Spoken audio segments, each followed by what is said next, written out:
This is the 2002 Chevrolet Trailblazer. It's got a bad wheel bearing, and we're going to change it out. Stick around. Let's get into it.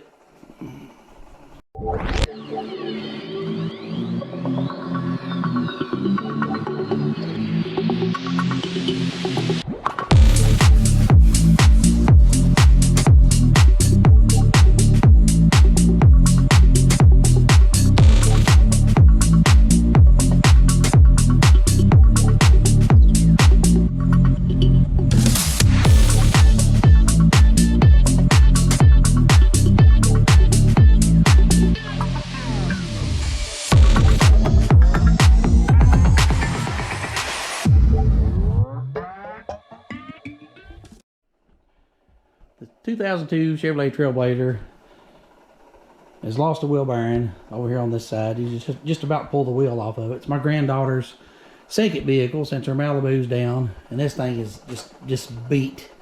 But it goes.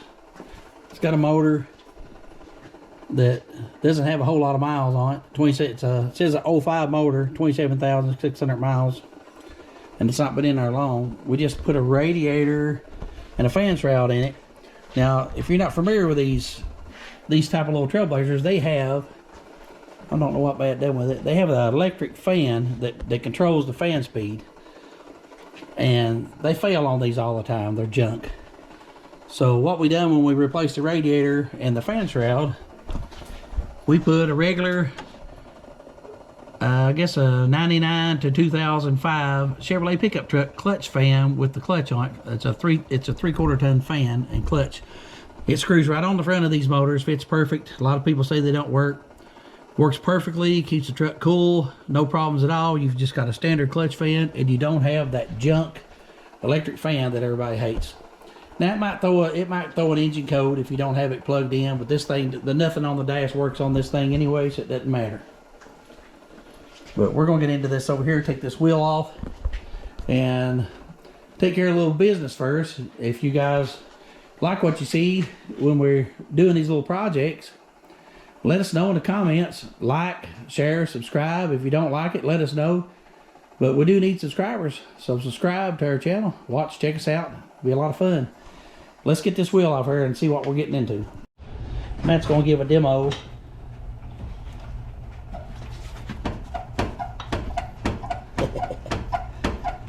It's got some wiggle to it. Now that the wheel's off the truck, you gotta get in here and get the caliper off. And once you get the caliper off, we get the rotor, then we get down there to that bearing. 17 millimeter. Of course, to get the caliper off, you gotta take the main bracket off too. We decided instead of taking the caliper apart in separate pieces, just gonna take the bracket, caliper, and all off, which is a lot easier. Now that the caliper and bracket are up out of the way, we got to pull the rotor off. And once you get the rotor off and out of the way, there's bolts back here behind this bar. This is the bearing itself. There's bolts back here behind it. I guess you have to come in from the back on this one. So 3 bolts. Yeah. It holds the bearing on. ABS sensor. You gotta disconnect the ABS sensor.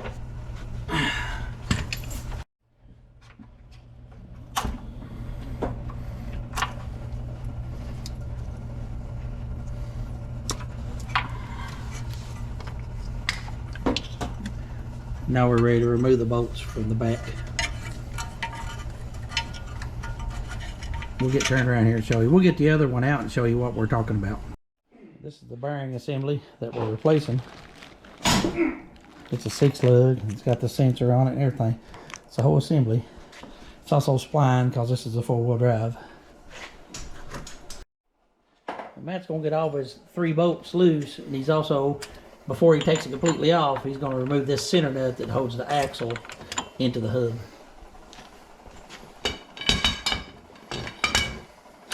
We should have done that while we had the brakes on it, but Didn't think of it at the time. We'll get it though. Matt just took the 35mm socket. If you do change one of these, you will need a 35mm. Is that 35? Make sure it is. Yes. And it's a deep impact socket that you'll have to have because these axles stick out. But he just zapped it off there with that impact wrench. Now that we've got the center nut off, if you can't push the axle in, we'll use an air gun and drive it in through the center. Or he's going to try a dead blow first to see if he can move the axle.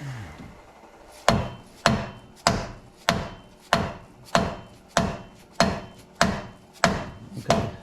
That's pretty solid, but I'll show you a trick. No, you don't have to put that on there. Matt's got an air hammer. He's just going to put it in the center of that axle and drive it out. Just like that, drove it out, no problem. He beat it on it with that other hammer. Of course, he didn't use a solid hammer. You don't want to mess threads up. That air hammer does just good. If you got one, you can put the nut back on, hit it with a bigger hammer, but I don't recommend it. Hit it like that with a bigger hammer. That way you don't mar the threads over. Yeah, you don't want to bend the threads over. Use a block of wood. Well, as luck would have it, you got the 3 bolts out. Remember with the way your splash shield goes, and this thing just fell right out. And normally this is a fight. Look how rusty.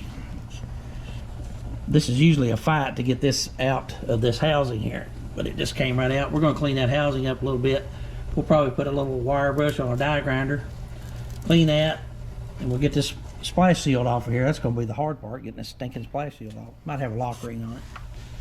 But we'll get this cleaned up, and we'll come back and show you what we've done.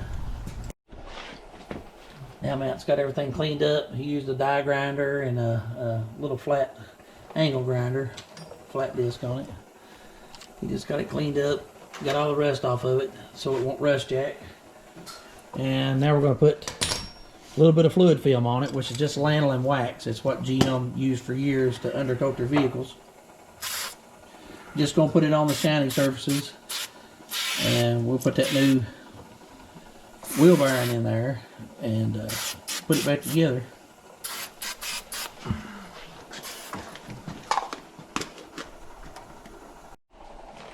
Now Matt's got the dust shield on there. He's going to take the new bearing, get his ABS cord and everything. Then he's got his bolts already stuck in. He just has to slide it in there after he puts his ABS cord through. He has to slide it in there and line it up.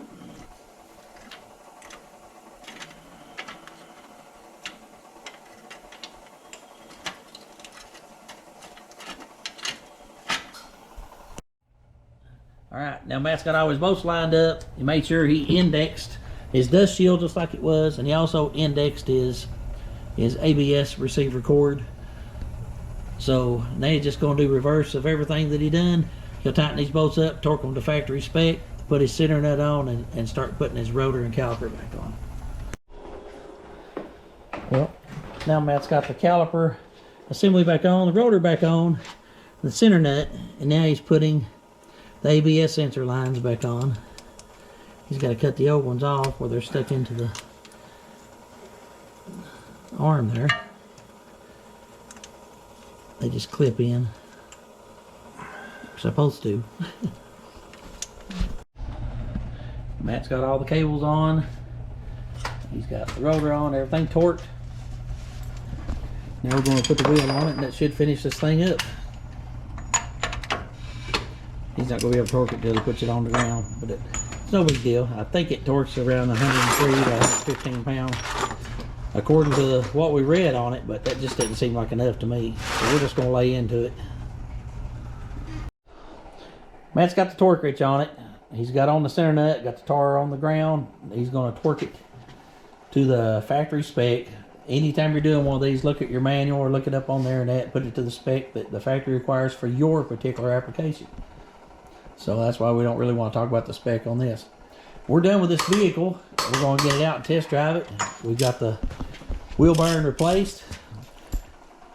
And that's all we're going to have on this vehicle. There will probably be more, I'm sure, because we worked on everything on it. But that's all I got for you guys. Thanks. I appreciate you guys watching. Please like, share, and subscribe. We need all the subscribers we can get. Thanks, guys. Stay clean, everybody.